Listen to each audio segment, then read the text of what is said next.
You look like your bed stinks. I would never ride another nigga wave. My main goal is to blow up and then act like I don't know nobody. Judge a man by the length of his hair or the kind of music he listens to. Rock was never my bag. All right. Everything is now Get our hands dirty. on the internet. It's on the internet. I'm on the internet. I'm here. You're here. Welcome to the Kenforce podcast. Just checking in on ya. Welcome to this fucking Thursday evening. You're probably listening to this like Friday morning. Who the fuck knows? It's me, Jamal Abel Harrison, and nobody else is here. It's just Jamal Abel Harrison this week, motherfuckers.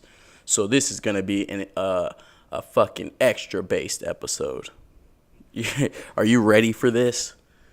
Strap in, everyone, because I got those straight facts, man, for ya. I got fucking. I'm a human soundboard, or like a decent human soundboard. And literally, I'm just gonna talk about all the shit that happened. And I've done this before, but this time I'm gonna go a lot deeper. I'm gonna really talk about it. I'm going through some stuff right now, you know? I fucking dyeing my hair right now. I dye it all the time, but I feel like it's summertime, so it's time for me to be a beautiful blonde again, you know? Yes, I do have my MAGA hat in the mail. It's coming. That's a joke, but also... All right, what the fuck I want to talk about? I'm dyeing my hair because I'm fucking actually graduating from just a little fucking technical school, doing my thing out here, you know. So I'm graduating, and I said, I just want to be beautiful. I want to get out here, and I'm actually already hoeing it up. But what happened last week? This goddamn BET Awards. Who watched that? Nipsey slapped the shit out of security. That's what happened. That was all that happened. Meek Mill dropped a song. Meek Mill. Meek Mill's actually... I wonder if Meek Mill's next album is going to be a fucking... like a gospel album or like a... I think it's going to be a really fucking socially conscious album, obviously. Meek Mill's got some shit. You guys need to watch out for Meek Mill. He's going to come back Talib Meek Mill. Talib Meek Millie. Pretty soon. I don't have the dye in my hair, obviously. Somebody went to go get the dye so they could put it into my hair more. You know, we did the first round. I don't know if you know about dyeing hair, but point is I'm getting right. So there will be a break. Who's watching the World Cup? I guess everybody's going for Mexico this year. That's all I know about the World Cup is that everybody's going for Mexico. I'm sure my South Carolina listeners are not going for Mexico, but most people are going for Mexico. Seems like the social thing to do, the cool thing to do right now is kind of go for Mexico. But I mean, I want to go for Mexico. But I don't like to do the cool thing to do. That's for goddamn sure. So, I'm still probably going to go for Mexico, though. Oh, man. I got to address something cool. I mean, really uncool that happened, actually. I say cool because it's cool that I have a perspective on it. Sometimes it's like, I'd be happy to know that I can add to some shit, you know, like I don't consider myself a journalist. I'm just a fucking talking head, you know, just like the rest of them. So I don't think you should listen to any motherfucking talking heads unless they have something to add to the conversation. You feel me? So Joe Buttons. I don't know if anybody saw this shit, but Joe Budden went on his podcast. Now, first, let me dissect Joe Budden's podcast. Joe Budden's a guy who has secret information because he's been in the industry. He knows people. He knows how certain people move in the industry, and he talks about it. And he's really good at describing certain things so that everyone can understand it. He also, like I said, has secret information. Everything else about the podcast is whack. I mean, it's like I thought today about calling in the everyday struggle. Don't mind my displacement in my thoughts, but I thought today about calling into everyday struggle. I mean, they say make a video now. Yeah, I watch Everyday Struggle, and every day I fucking hate it. And I want to tell them exactly this. Every day I fucking watch Everyday Struggle, and it feels like I'm watching ESPN, and the motherfuckers don't know. Like, imagine if a guy on ESPN was like, I'm just a Kansas City Chiefs fan only. And you were just like, okay, well, dope. Well, the Super Bowl is about to happen, and, the Chiefs aren't in it, but can we worry about these teams right now? They're like, no, I'm not watching any of that. I don't know nothing about all that. That's how it feels. It's like every time some shit's going on, it's like these guys only know about one or two teams. Maybe they know about their division, and they refuse to hear about everything else. Just like everybody in this media shit. Like, they just everybody knows about one or two teams. That's how it feels about this, that's how it feels in music media. Like, you know what I mean? Like, that's why it started with Joe Budden's podcast, because they're outward about their obvious bias for Jay-Z or bias for whoever else. But a show like Everyday Struggle that's from Viacom, that's not something that should be outward. You get what I'm saying? That's not something that should be outwardly,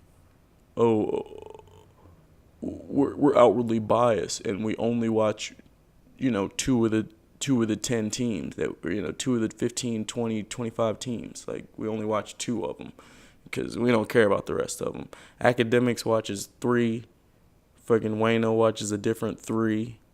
Nadeska watches 2, and it's 2 random ones that is on both of their sides. But it's not a good it's not good show because of that. Every week I go on a goddamn Everyday Struggle rant. And the reason I do it is because they're not bad people. Like, it's a good idea, basically. Every fucking week I'm just like, man, such a good idea fucked up. Like, such a good idea, but they refuse to have people who know anything talking about anything. They're just like, talk about what you like. Talk about what's going on. Fuck that rant. Fuck that rant. But I do, fuck that rant. Because sometimes me, Joe Budden's Everyday Struggle, and everybody else is speaking in unison. And I think we're all speaking in unison when we say, duh, Drake's album's gonna be fire. Why didn't you wait for Drake's album to come out, Jamal, before you did the podcast? Why didn't you do that? Because everybody already knows Drake's album's gonna be fire. It's gonna be hard for me to think about anything else. I got a fucking list of things in front of me.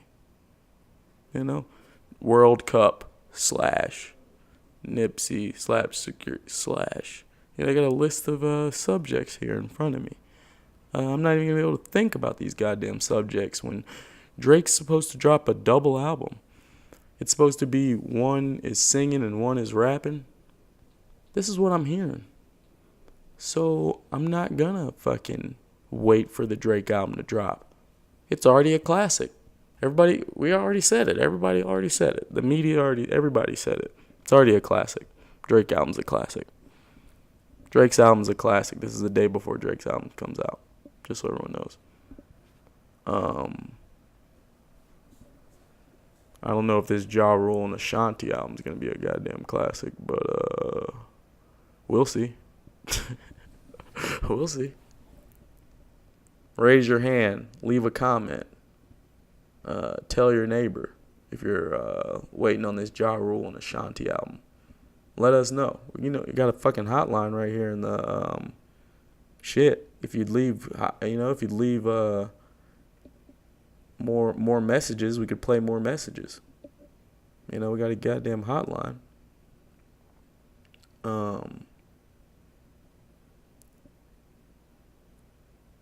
Let me see what we got going on here. Oh, baby. These Los Angeles Lakers are coming to town. And they're in Santa Claus's sleigh. They're negotiating, and LeBron's gonna dunk on you. LeBron James, he's gonna dunk on you. LeBron James is coming. LeBron James. I think we're gonna get LeBron James. They're petitioning for. You see the billboard? There's a billboard in Los Angeles for LeBron James. You people don't get it. We need him. We need LeBron James. The reason we need LeBron James is because Los Angeles has the best parades and just the best, not the best.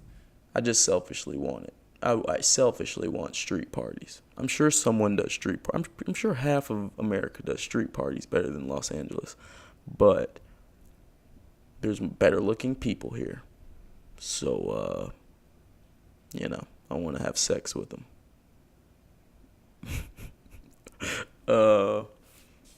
Clearly. Ja Rule and Ashanti album.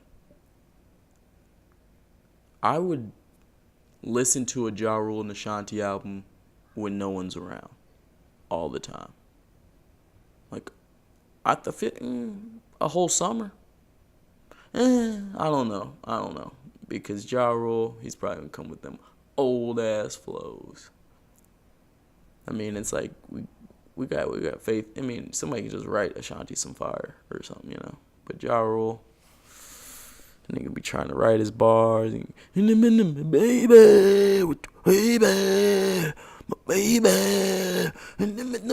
baby. Get the fuck out of here, bro. Don't be baby in up all my songs. These nigga, baby. Hey, where you at? Where you been at, baby? You at the grocery store, baby. Pick me up some Dutch Masters, baby. Motherfuckers. It's funny they won't even let LiAngelo try out for the Lakers. Is it because he's trash? Or is it because that nigga be stealing? I don't know. Maybe Brown was like, nigga, hey, man, you gonna have to get rid of them little, Ain't no balls. Ain't no LeBalls. Ain't no LeBron James. Ain't no LeBron Ball. LeBron Ball. Ain't no LeBron Ball. Ain't no triple B's on the new LeBrons. Nah, LeBron owns a piece of Nike, so it's not even going down like that. The decline, the Lakers are coming back, so with or without Bronicle, because Bronicle only has like 5 more years in him. So, those got to be some fire-ass years. But I'm sure they will be. I say he gets 2 more rings. But he may not. Who knows?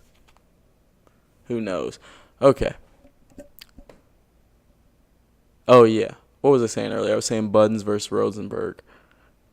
He fucking talked that shit on Rosenberg. And he kind of exposed him. He kind of made me think about Rosenberg in a fucked up way because he's right. Rosenberg he said Rosenberg basically got all his looks from people like him. And that's completely true. Like, Rosenberg's the type nigga to co-sign a nigga that's never gonna go nowhere.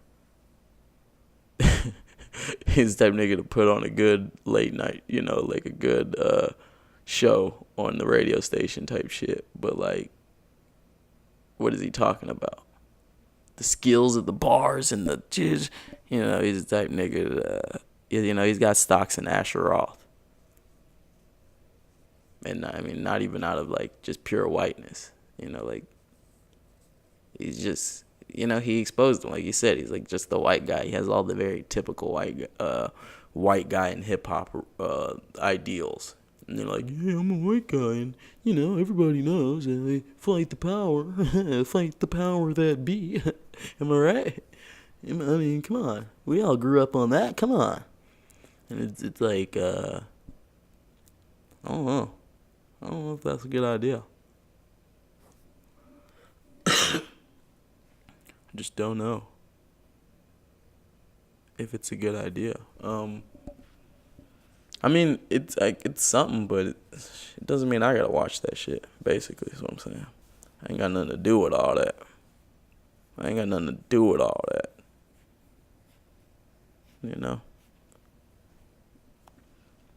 Damn, I wonder how long I've been going. Feels like I've been going at least 50 minutes. But I haven't been. Probably only been 10 minutes.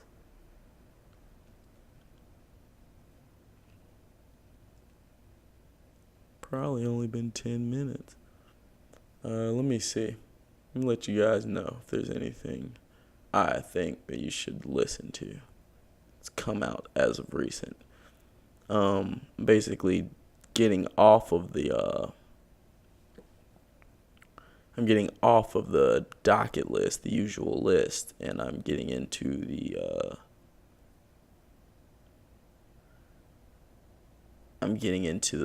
open tabs. Okay, I'm sorry. I'm getting into the open tabs. Shout out to Bert Kreischer. I'm doing my open tabs type thing, if that makes sense. I don't know if you guys ever do that. If you open your tabs and then you just like refer to them later. I do that.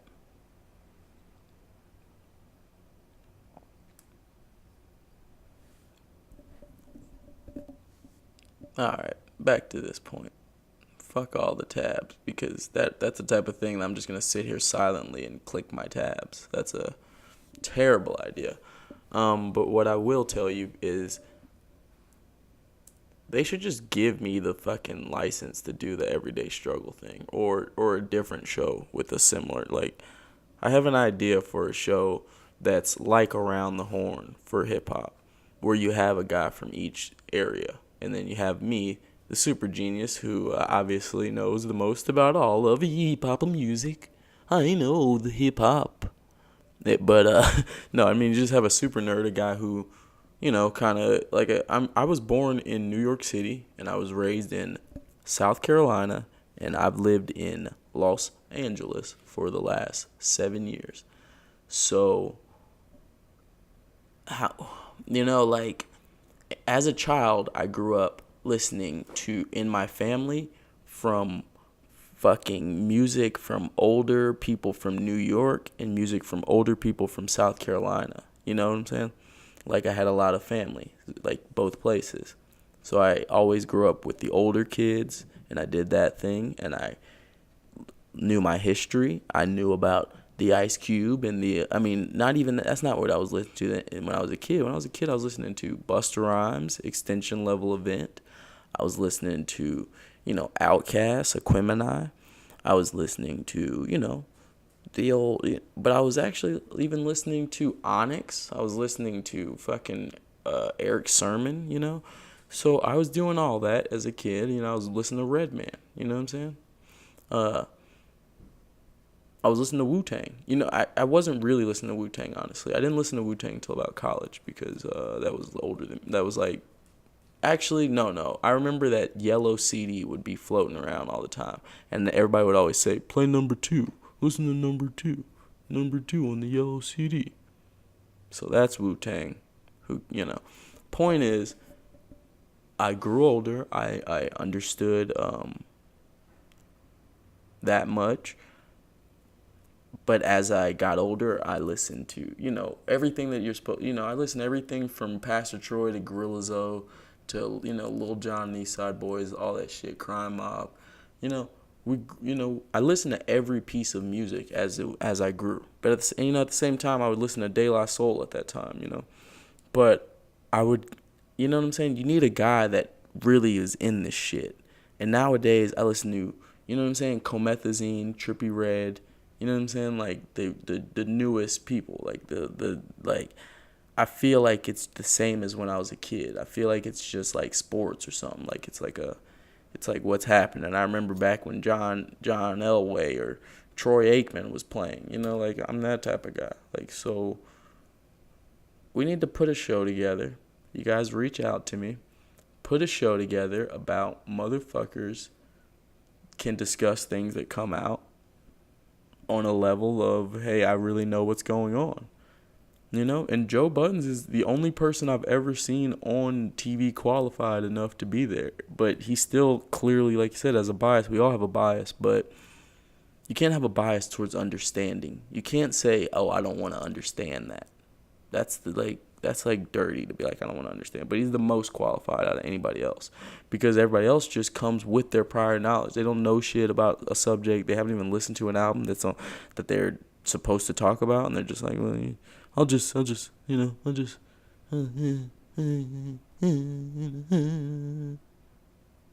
it's just some bullshit. So we got to really put together something, something real. Something that really represents a guy from the West Coast. You know what I'm saying? I came to the West Coast. They taught me about Sugar Free. I knew about DJ Quick, but they taught me about Sugar Free. There's things, you know what I'm saying? I got deep I understood the Mac Dre a lot more. You know what I'm saying? I understood the Mac Dre. He's, there's special people, man. There's everywhere. There's special people everywhere. There's Little Boosie. People do not understand on the West Coast how big of a living legend Lil Boosie is. There's just crazy shit going on. Today's episode is brought to you by 00 Art Gallery, binder of women's. Good Smoke, Good Poke is still open. Go check that out. See the times at 0-0la.com. And the location is 818 North Spring Street, number 117, LA, California. That's in Chinatown, guys. Go check out 00 Art Gallery. And I've been going to a few galleries lately. As well as 00. You'll always see me there at like a good opening. I like it. It's a good place. I've been going to... I went to Bill's Bar. I went to Bill's Bar recently. Bill's Bar, LA. That's a great place. That's run by the guy Austin Clark, and they do great openings. I think a Bone Thrower is an artist there. So is Joe. And Joe just did a gallery last week. His Instagram is evil vibe. I'm sorry, guys. I gotta figure out how to speak. His Instagram is evil vibe. That is kind of a tongue twister though. I'm trying to twist up my tongue. Evil vibe. Yeah, go check that MF out because his opening's still gonna be open all week, and he did some really good work. But I was really wasted when I was there. I think I ate mushrooms. Yeah, I know I ate mushrooms.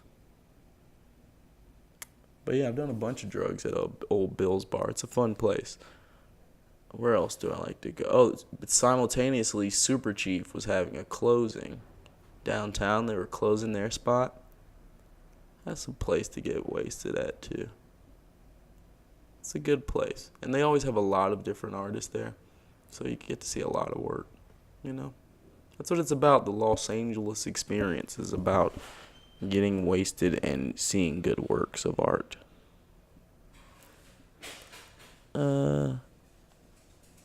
think it's time for me to get my hair colored because I'm a graduate. Boom, I punch in as I get a text message. Hard as fuck. It wasn't a punch in though, I'm just kidding. But yeah, my hair's finished now. Your boy looks like Beanie Man in 2001. Or any... Whoa, chill out. Or any young reggae artist. You know what I'm saying? From the islands, man. Yeah, there's a lot of good art exhibits to go to. I think right now I'll be heading to an Aaron Kai and KME pop-up. That is... These guys are two artists. They're pretty good. I'm going to go check that out. Most of those shits are sponsored by Paps, you know. That's it, man. I'm just stretching for fucking time at this point. Shit, there's a puppy here. It's cute. Me and the puppy have similar hair, but I'm a little more brassy. But I think I'm less brassy. I'm not going to get into my brassy talk. I love you people, and I'm going to answer these text messages, and I'm going to see you in these streets of Los Angeles. Thanks for listening to Kenforce Podcast. I'm Jamal Abel Harrison, and I'm leaving. I love you. Goodbye.